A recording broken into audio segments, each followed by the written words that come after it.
प्रियो, जब हम संसार में होते हैं तो जो हमारा जीवन है उस संसार में हमारा जीवन कैसा होता है और जब हम परमेश्वर के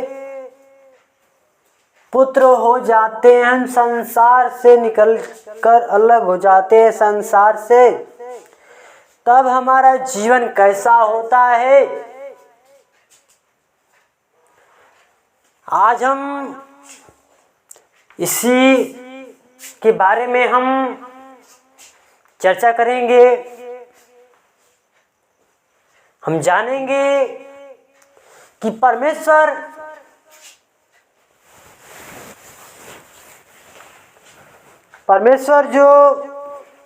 जो हमको बनाया है वो हमसे क्या चाहता है,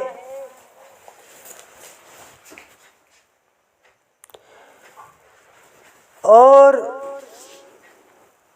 हमें संसार के बारे में परमेश्वर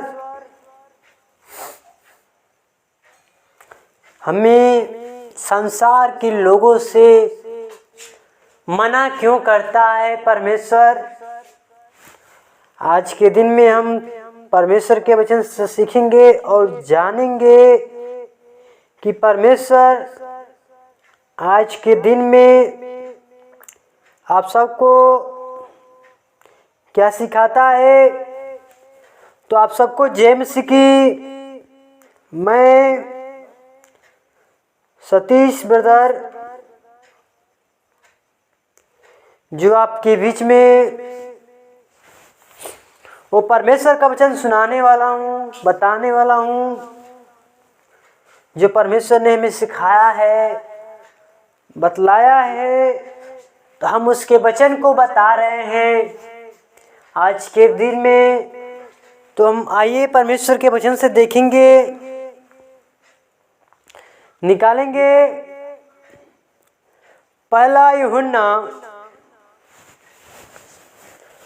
उसका 2 अध्याय उसका 15 पद पढ़ेंगे हम लोग। लिखा है, तुम न तो संसार से और न संसार में की वस्तुओं से प्रेम रखो। यदि कोई संसार से प्रेम रखता है तो उसमें पिता का प्रेम नहीं। आमीन। परमेश्वर का वचन पढ़े जाने सुने। परमेश्वर से बता से आशीष प्रदान करे मेरे प्रिय बंधु। जो परमेश्वर का वचन है जो यूहन्ना के पत्र में बतलाता है, सिखाता है, कहता है कि तुम न तो संसार से, क्या कहता है कि तुम न तो संसार से और न संसार में की वस्तु से प्रेम रखो। देखो कहता है परमेश्वर का वचन कि तुम न तो संसार से, क्या कहते हो, तुम न तो संसार से प्रेम रखो और न तुम संसार की वस्तु से प्रेम रखो। क्योंकि परमेश्वर उस संसार की वस्तु से क्या कहते हैं, परमेश्वर क्या कहते हैं, घृणा करता है। इसलिए कहता है तुम न तो संसार से और न संसार में की वस्तु से प्रेम रखो। यदि कोई संसार से प्रेम रखता है, परमेश्वर का वचन साफ साफ कहता है यदि कोई संसार से प्रेम रखता है तो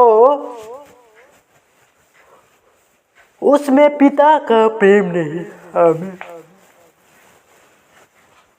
प्रियो, जो परमेश्वर का वचन है यूहन्ना के पत्र में बतलाता है, सिखाता है, कहता है तुम न तो संसार से प्रेम रखो। तुम्हें संसार से प्रेम रखना ही नहीं। तुम न तो संसार से प्रेम न रखो, न तुम संसार की वस्तुओं से। परमेश्वर मना करता है कि तुम ना तो संसार से प्रेम रखो, नहीं संसार की वस्तु से प्रेम रखो। और कहता है कि जो उस संसार से प्रेम रखता है, उस संसार की वस्तु से प्रेम रखता है, उसमें पिता का प्रेम नहीं है। और 16 पद में कहता है क्योंकि जो कुछ संसार में है, अर्थात शरीर की अभिलाषा और आंखों का अभिलाषा और जीविका का घमंड, वह पिता की ओर से नहीं परंतु संसार ही की ओर से है। आमीन। प्रियो 16 पद में कहते हैं क्योंकि जो कुछ संसार में, देखिए परमेश्वर बतलाता है, सिखाता है कि परंतु जो संसार में, जो कुछ संसार में दिखाई दे रहा है, जो कुछ संसार में अर्थात शरीर की अभिलाषा, जब संसार में जो व्यक्ति रहता है शरीर की अभिलाषा में फंसा रहता है, कहता है क्योंकि जो कुछ संसार में अर्थात शरीर की अभिलाषा और आंखों का अभिलाषा, देखिए कहता है शरीर की अभिलाषा और आंखों की अभिलाषा और जीविका का घमंड, वह पिता की ओर से नहीं परंतु संसार ही की ओर से। देखिए सब क्या है, ये संसार की ओर से, जीविका का घमंड, शरीर की अभिलाषा, आंखों का अभिलाषा, किसकी ओर से? वो संसार की ओर से प्रियो। और 17 पद में कहता है संसार और उसकी अभिलाषाएं दोनों मिटते जाते हैं, पर जो परमेश्वर की इच्छा पर चलता है वह सर्वदा बना रहेगा। आमीन। परमेश्वर का वचन पढ़े जाने सुने परमेश्वर से बहुत से आशीष दान करे। प्रियो, जो परमेश्वर का वचन है, जो यूहन्ना हमें बतलाता है, सिखाता है, कहता है कि संसार और उसकी अभिलाषा दोनों मिटते जाते हैं। क्या?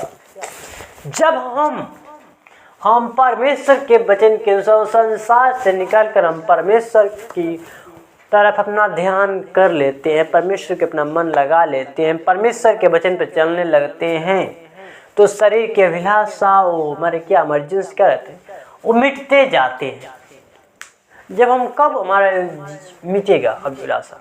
जब हम परमेश्वर के वचन के साथ चलने लगेंगे और परमेश्वर के ऊपर हमारा विश्वास दृढ़ रूप से परिपक्व हो जाने पर हम क्या हो जाएंगे? दृढ़ हो जाएंगे, तो हमारा जीवन क्या हो जाएगा? अच्छा भला चंगा हमारा जीवन वो स्वस्थ हम होंगे। और जब हम संसार की वस्तुओं से प्रेम रखेंगे तो उस समय में क्या होगा? हमारे दुख और परेशानी आते ही रहेंगे, क्योंकि परमेश्वर उस चीज़ से वो मना करता है, कहता है कि तुम न तो संसार की वस्तु से न संसार से प्रेम रखो। न जो कोई उससे प्रेम रखता है वो परमेश्वर, वो पिता से प्रेम नहीं करता। तो प्रियो, आप सब जब परमेश्वर के साथ चलना चाहते हैं तो शरीर की अभिलाषा, आंखों के अभिलाषा, जी का घमंड क्या सब छोड़ दें, क्योंकि क्या है सब नष्ट होते हैं, नष्ट हो। कहता है वचन संसार और उसकी अभिलाषाएं दोनों मिटते जाती है। वो क्या अभिलाषाएं मिटती जाती है, पर जो परमेश्वर की इच्छा पर चलते, कहते हैं कि जो परमेश्वर की इच्छा पर चलता है वह सर्वदा बना रहेगा। आमीन। देखिए परमेश्वर का वचन कहते हैं जो परमेश्वर की ओर सर्वदा वो बना रहेगा, जो इस परमेश्वर की इच्छा पर चलता है, जो परमेश्वर की इच्छा पर चलता है, परमेश्वर के मार्ग पर चलता है, परमेश्वर के वचन पर चलता है, उसको कहता है इच्छा पर चलता है, वह सर्वदा बना रहेगा। उसका जीवन अच्छा भला चंगा रहेगा, सर्वदा उसका जीवन अच्छा रहेगा, भला रहेगा। तो प्रिय, परमेश्वर का वचन पढ़े जाने सुने परमेश्वर बता से आशीष प्रदान करें। प्रिय, जो वचन है आप वचन को सुनिए और वचन को शेयर कीजिए एक दूसरे के साथ, और परमेश्वर के वचन को जितना आप बोएंगे उतना क्या उसको काटेंगे। आप जितना फैलाएंगे उतना ही बटोरेंगे। तो आप जितने फैलाएं, परमेश्वर के वचन को फैलाएंगे, तो परमेश्वर आपको क्या देगा? आपके जीवन में वो शांति देगा, वो दुख बीमारी से परमेश्वर छुटकारा देगा। तो आइए हम इस वचन के लिए हम प्रभु से छोटी सी प्रार्थना करेंगे। तो आइए हम अपनी आंखों को बंद करेंगे और प्रभु से प्रार्थना करेंगे। धन्यवाद धन्यवाद धन्यवाद वो सेनाओं के हवा सृष्टिकर्ता परमेश्वर, वो हमारे जिनके स्वामी खुदा और ईश्वर से नम्रता और दीनता के साथ तेरे महान चरणों में कदम में आते हैं। पिता ओ पिता, तो हमारे पापों के लिए मारा गया, गाड़ा गया और तीसरे दिन जी उठा खुदा। तू वही सच्चा पिता परमेश्वर तू है खुदा। हम आपको धन्यवाद देते खुदा। अपने जीवन प्राण आपके हाथों में सौंपते खुदा। वो खुदा इस रात्रि के बेले पर जो भी कार्य करते हैं पर आप सहायता करें, मदद करें, अगुवाई करें खुदा। O Holy Spirit, O praise the Lord. मांग धन्यवाद। तूने कहा कि मांग दे खटकाओ तो रूढ़ बात मांगते पैसा। वो बुद्धि जी सामर्थ्य शक्ति, वो ज्ञान सामर्थ्य शक्ति हमारे जीवन में दे खुदा, कि तेरी सामर्थ्य शक्ति के द्वारा और तेरे कार्य को पूरा कर सके खुदा। O Holy Spirit, praise the Lord. मांग धन्यवाद खुदा। अपने जीवन पर आपके हाथों में सपते खुदा।